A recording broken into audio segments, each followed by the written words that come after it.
Arizona Senator Mark Kelly says the Senate Intelligence Committee was not aware of the suspect in the New Orleans terror attack. Watch. We often track individuals like this one. I wasn't aware of them. I don't think the committee was. The intelligence community seemed to not have this person, on their radar. Whenever something like this happens, we've got to, reevaluate. Are we doing the right things? Are we looking in the right places? After an incident like this, we're going to have to, take a close look at it, make sure the next one doesn't happen. Retired four-star General Jack Keane joins me this morning. General, how do you rate the terror threat inside the U.S. right now?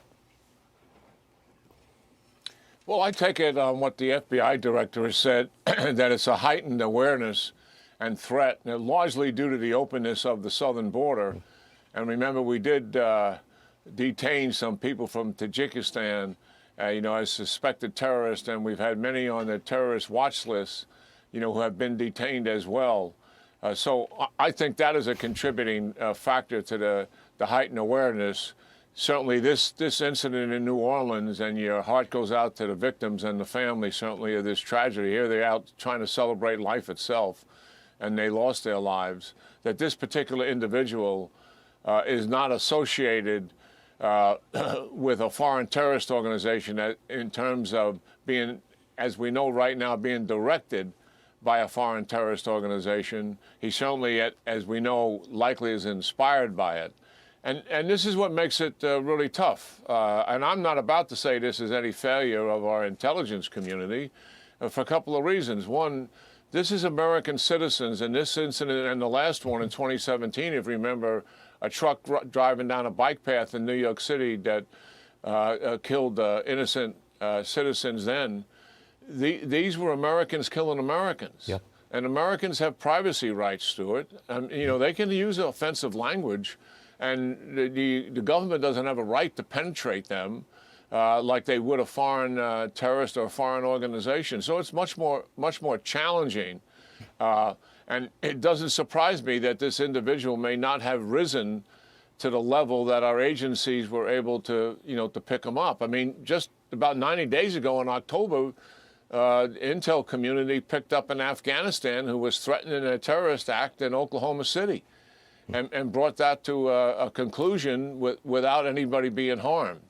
So, and the other thing is that the American people should understand, it's been 23 plus years since a foreign terrorist organization conducted an attack on American citizens in our homeland, and give credit to the multiple presidents we've had since that time frame who have taken the fight to those terrorist organizations where they have safe havens and largely taken that away from them in terms of what we did to Al-Qaeda Central and what we did to ISIS and the Islamic State.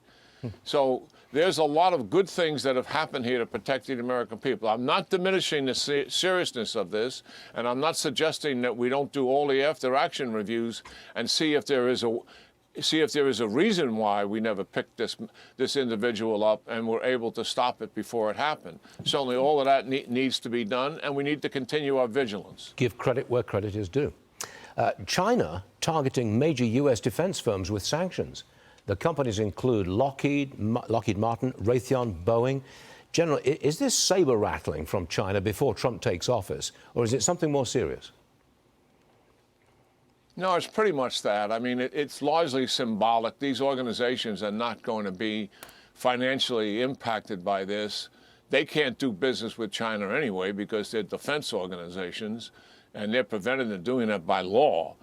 They can do some commercial business. Some of them have commercial businesses away from the defense, but they're not significant. And we have other companies that do a lot more. I think this is tit for tat, from China, just sending a message to the incoming Trump administration.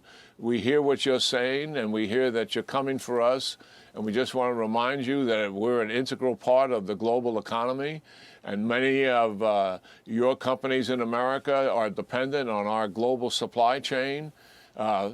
China, as an example, all the emphasis on drones flying over American cities and American military bases. China is the #1 manufacturer of drones in the world, and #2 in parts that other manufacturers use, just as an example.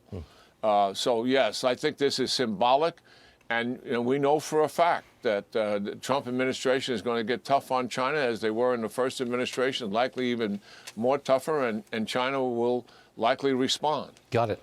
General Keane, always a pleasure. Thanks for joining us. I know we'll see you again real soon. Thank you, General.